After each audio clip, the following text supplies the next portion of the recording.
Innal hamdalillah nahmaduhu wa nasta'inuhu wa nastaghfiruhu wa nastahdi wa natubu ilaih wa na'udzu billahi min shururi anfusina wa min sayyiati a'malina may yahdihillahu fala mudilla lahu wa may yudlilhu fala hadiya lahu wa ashhadu an la ilaha illallah wahdahu la syarika lahu wa ashhadu anna Muhammadan 'abduhu wa rasuluhu. Allahumma salli wa sallim wa barik wa karrim ala hadha an-nabiyyil karim nabiyyina wa syafi'ina wa qudwatina Muhammadin wa ala alihi at-tahirin wa ashabihi al-mujahidin wa man sara ala sabilihim wa istanna bi sunnatihim wa iktafa atharahum ila yaumiddin. Faqala Allah tabaraka wa ta'ala fil Qur'anil Karim, a'udzu billahi minasy syaithanir rajim. يا أيها الذين آمنوا اتقوا الله حق تقاته ولا تموتن إلا وأنتم مسلمون. يا أيها الذين آمنوا اتقوا الله وقولوا قولا سديدا يصلح لكم أعمالكم ويغفر لكم ذنوبكم ومن يطع الله ورسوله فقد فاز فوزا عظيما. يا أيها الناس اعبدوا ربكم الذي خلقكم من نفس واحدة وخلق منها زوجها وبث منهما رجالا كثيرا ونساء واتقوا الله الذي تساءلون به والأرحام إن الله كان عليكم رقيبا. أما بعد فإن أصدق الحديث كتاب الله وخير الهدي هدي محمد صلى الله عليه وعلى آله وسلم وشر الأمور محدثاتها وكل محدثة بدعة وكل بدعة ضلالة وكل ضلالة في النار. Ma'asyiral muslimin, sidang Jumat yang dirahmati Allah Subhanahu wa taala. Dalam kehidupan seorang manusia, terkadang kita berada pada masa kelapangan, tetapi terkadang kita berada pada masa kesempitan.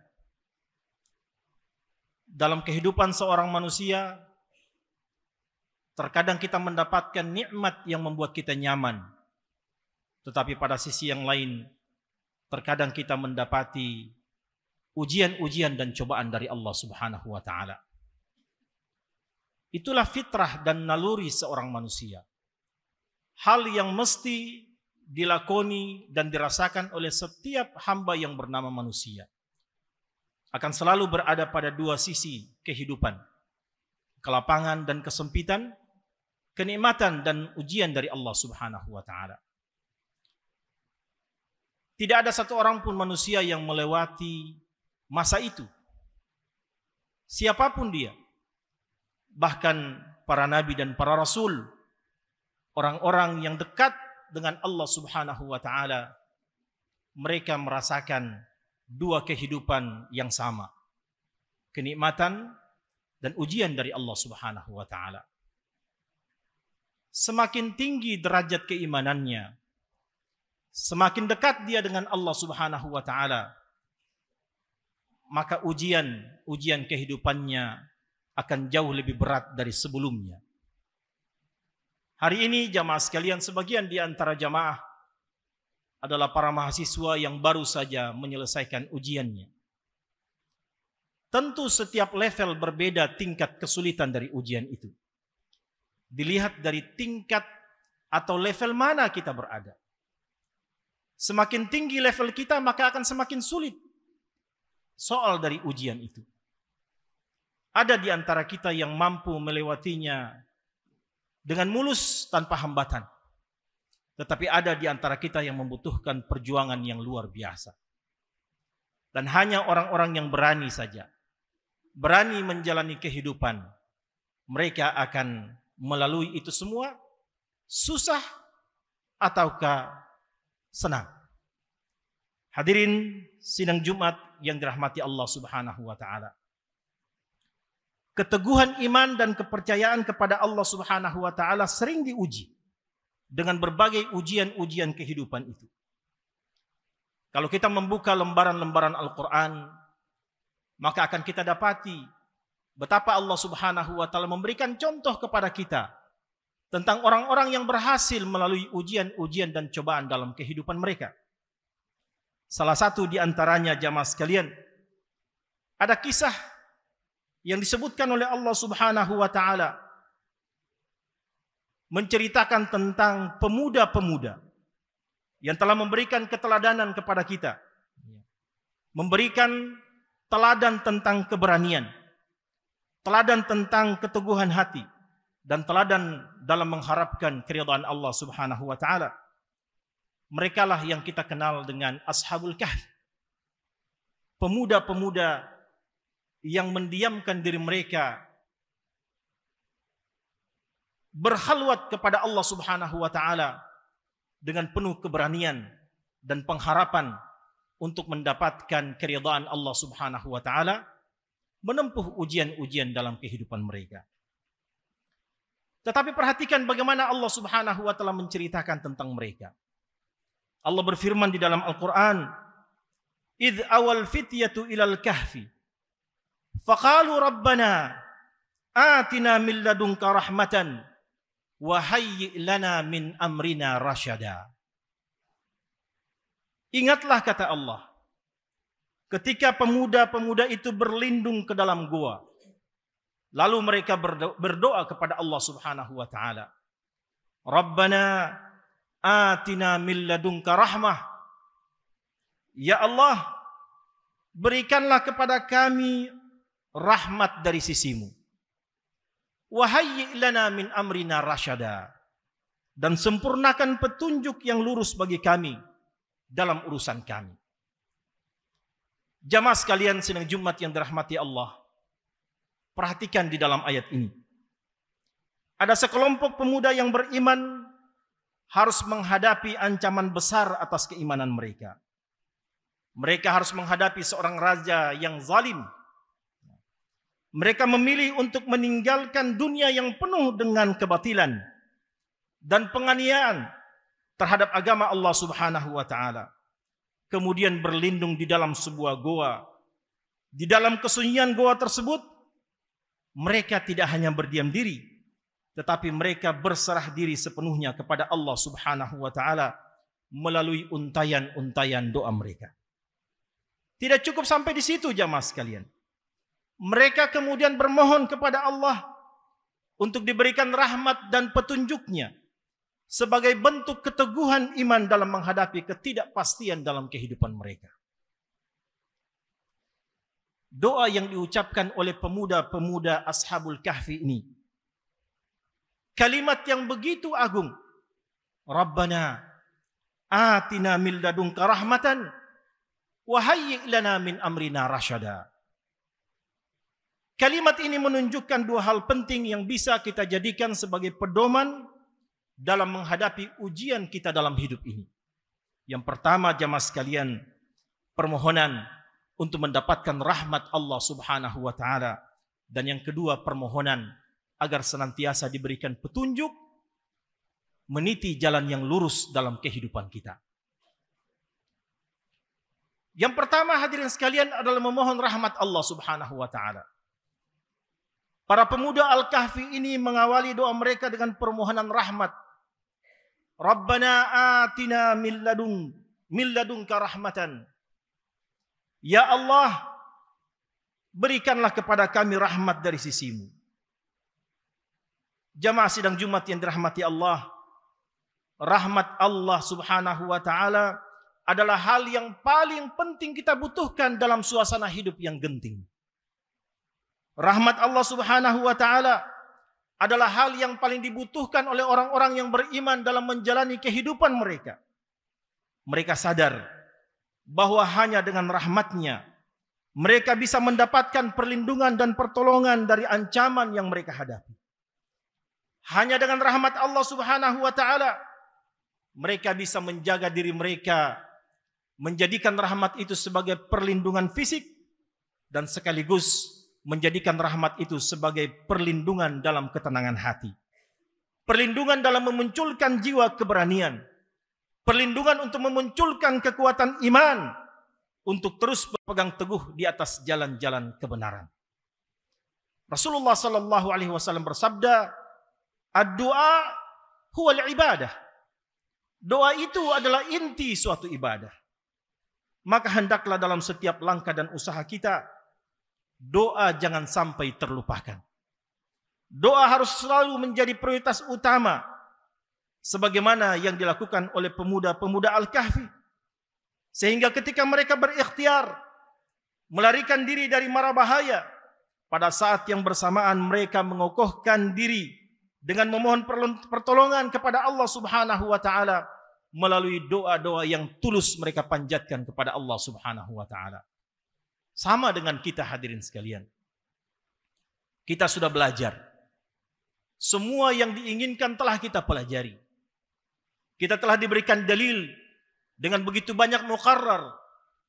Kita telah diberikan sabil dengan hal-hal yang diajarkan oleh para asatidzah, para masyayikh kita. Kemudian kita menjalani ujian-ujian pada level kita berada. Apakah kita akan menafikan doa dengan mengandalkan itu semua? Kalla. Ini adalah hal yang tidak mesti terjadi bagi orang-orang yang beriman. Seluruh upaya kita bergantung kepada Allah Subhanahu wa taala. Maka dalam setiap kehidupan ini jangan pernah kita terlepas dari doa kepada Allah Subhanahu wa taala. Yang kedua jamaah sekalian, bagaimana kita melihat contoh keteladanan dalam keberanian. Kisah Ashabul Kahfi ini menggambarkan bahwa meskipun mereka adalah pemuda-pemuda, tetapi para pemuda yang luar biasa ini memiliki keteguhan iman yang luar biasa. Ketika kebanyakan orang mungkin akan memilih mengikuti arus mayoritas demi menyelamatkan kehidupan mereka, demi mendapatkan keselamatan dan kenyamanan mereka di dalam hidup, para pemuda yang luar biasa ini justru memilih untuk meninggalkan kemewahan duniawi dan berlindung di dalam sebuah goa dengan satu tujuan, untuk menjaga keimanan mereka kepada Allah Subhanahu wa taala. Sikap ini jamaah sekalian menunjukkan bahwasanya mereka lebih mengutamakan ridha Allah daripada kenikmatan dunia yang hanya bersifat sementara saja. Jamaah sekalian dirahmati Allah, sebagian kita atau sebagian besar kita di dalam masjid ini adalah para penuntut ilmu yang telah berhijrah dari kampung-kampung kita menuju kepada tempat yang kita muliakan ini. Berhijrah dari kenyamanan duniawi, berhijrah dari kehidupan yang membuat nyaman bersama dengan kedua orang tua dan keluarga kita. Kita tinggalkan itu semua dengan satu tujuan, agar kita bisa belajar bagaimana menjadi orang-orang yang selalu meneguhkan keimanan mereka kepada Allah Subhanahu wa taala. Kita belajar bagaimana cara kita bertakarrub kepada Allah Subhanahu wa taala dengan takarruban sahihan. Cara mendekatkan diri kita dengan cara yang benar kepada Allah Subhanahu wa taala. Ketika mungkin sebagian di antara sahabat-sahabat kita lirik mereka sedang hidup dalam posisi yang nyaman, tinggal di bawah ketiak kedua orang tuanya, makan dan minum tanpa perjuangan, hidup dengan begitu nyaman, tidur sesuka hati, keluyuran di malam hari tanpa tahu waktu, tidak mengenal ada namanya manajemen waktu. Hari ini jamaah sekalian, adik-adikku sekalian yang dirahmati Allah Subhanahu wa taala, kita harus hidup di dalam sebuah pengaturan. Makan diatur, tidur diatur, belajar diatur. Makan pun kadang kita makan dengan sesuatu yang tidak sesuai selera. Kadang ketika kita ingin tidur sudah dibangunkan. Ketika kita ingin keluyuran ditahan. Ini adalah sisi-sisi ketidaknyamanan yang selalu kita rasakan dalam kehidupan ini. Tetapi jamaah sekalian, ini bagaikan pemuda Kahfi yang sedang meninggalkan zona nyaman di dalam keluarganya, menuju kepada kesunyian di dalam goa, dengan satu tujuan, sedang melatih keberanian, melatih keteguhan iman, dan melatih bagaimana mereka bertakwa kepada Allah Subhanahu wa taala. Jamaah sekalian dirahmati Allah Subhanahu wa taala. Yang ketiga, di dalam ayat yang mulia ini terdapat perlindungan dan petunjuk dari Allah Subhanahu wa taala. Para pemuda ini, mereka adalah orang-orang yang diberikan pertolongan oleh Allah Subhanahu wa taala karena mereka adalah hamba-hamba yang menyerahkan dirinya sepenuhnya kepada Allah. Mereka berdoa dengan doa yang tulus. Mereka berlindung dalam kesepian di dalam goa tersebut, meninggalkan semua kenikmatan-kenikmatan duniawi untuk mempertahankan nilai-nilai iman agar tetap lestari dalam hati dan sanubari mereka. Allah memberikan keajaiban. Allah menidurkan mereka selama ratusan tahun sehingga mereka terhindar dari ancaman musuh-musuh Allah Subhanahu wa taala. Hari ini jamaah sekalian, adik-adikku yang dirahmati Allah Subhanahu wa taala, mungkin Allah sedang menidurkan antum semua. Allah sedang menidurkan antum semuanya dalam interval 4 sampai 5 tahun saja untuk menyelamatkan iman-iman kita, untuk menyelamatkan kita dari kehidupan yang berbahaya di luar sana, agar kita memiliki kekuatan iman, agar kita memiliki modal yang besar, sehingga setelah tidur panjang kita dari maksiat ini, tidur panjang kita dalam menghadapi seluruh mara bahaya duniawi yang bisa mengalihkan kita dari beriman kepada Allah Subhanahu wa taala, ketika kita bangun, kita menjadi pemuda-pemuda yang kuat untuk mempertahankan keimanan kita dan bisa memberikan pengaruh kepada orang lain untuk sama-sama beriman kepada Allah Subhanahu wa taala. Allah berfirman, "Fadarabna 'ala adanihim fil kahfi sinina adada." Maka kami tutup telinga mereka di dalam goa itu selama beberapa tahun. Hari ini kami katakan, kami tutup telinga-telinga antum antara 4 dan 5 tahun ini untuk menjaga keimanan-keimanan antum. Ma'asyiral muslimin, sidang Jumat yang dirahmati Allah Subhanahu wa taala. Kisah ini sungguh luar biasa. Memberikan perhatian dan pelajaran kepada kita bagaimana kita menyerahkan diri kepada Allah Subhanahu wa taala, berdoa dengan penuh keyakinan, maka Allah Subhanahu wa taala akan memberikan perlindungan dan petunjuk kepada kita mungkin pada saat yang tidak pernah kita duga-duga. Fa inna ma'al usri yusra, inna ma'al usri yusra. Karena sesungguhnya sesudah kesulitan pasti ada kemudahan. Sesungguhnya sesudah kesulitan pasti ada kemudahan. Allah mengulang-ulangi ayat ini 2 kali berturut-turut. Hadirin sekalian, siang tidak akan pernah menerangi kita sepanjang masa. Malam pun tidak akan pernah menyelimuti kita sepanjang masa. Akan tiba saatnya maghrib ketika siang pun menghilang dan malam pun datang. Kemudian terbit fajar, malam menghilang, siang pun datang. Itulah kehidupan kita. Kita tidak akan pernah berada pada satu fase terus-menerus seperti itu. Tetapi Allah akan mempergilirkan kita. Terkadang kita berada pada zona nyaman dan terkadang kita berada pada zona yang tidak nyaman. Orang yang beriman, dia akan senantiasa beriman dan bertakwa kepada Allah pada zona apapun dia berada. Apakah dia berada pada siang hari atau dia berada pada malam hari, mereka adalah orang-orang yang senantiasa kenal dengan Allah Subhanahu wa taala. Mereka mengenal Allah pada sisi yang sulit dan Allah akan menjaga mereka pada sisi yang nyaman. Dan sebaliknya, ketika mereka mengingat Allah pada sisi yang nyaman, Allah juga akan melihat dan memperhatikan mereka pada sisi yang sulit. Rasulullah sallallahu alaihi wasallam bersabda, "Ta'arraf ila Allahi fir raha, ya'rifka fi syiddah." Kenali Allah Subhanahu wa taala di saat senang, maka niscaya Allah akan mengenalmu ketika engkau berada pada sisi kesulitan. Ma'asyiral muslimin, sidang Jumat yang dirahmati Allah Subhanahu wa taala. Marilah kita menjadi pemuda-pemuda yang tangguh. Pemuda yang dalam kondisi apapun selalu menjaga keimanan kita kepada Allah Subhanahu wa taala. Bukankah Rasulullah telah memberikan satu pujian kepada kita bahwa akan tiba suatu hari ada orang-orang yang mendapatkan perlindungan dari Allah Subhanahu wa taala, yauma la dhilla illa dhilluh, yang tidak ada lagi perlindungan kecuali perlindungan Allah Subhanahu wa taala.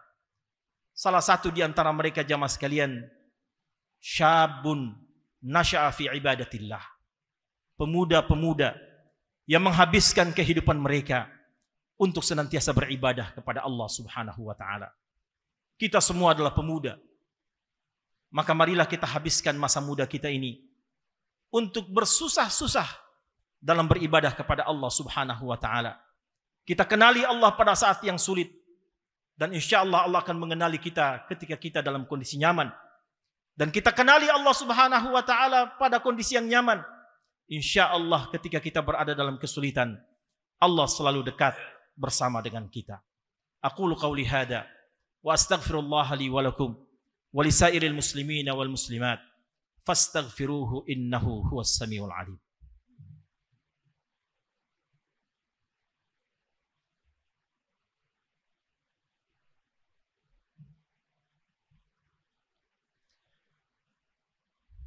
Alhamdulillahi rabbil alamin, walhamdulillahi ala isanihi, wa syukru lahu ala taufiqihi wa amtinanih, wa ashhadu an la ilaha illallah wahdahu la syarika lah ta'ziman li sya'nihi, wa ashhadu anna muhammadan abduhu wa rasuluh ad-da'i ila ridwanih wa ala alihi wa sahbihi wa ikhwanih.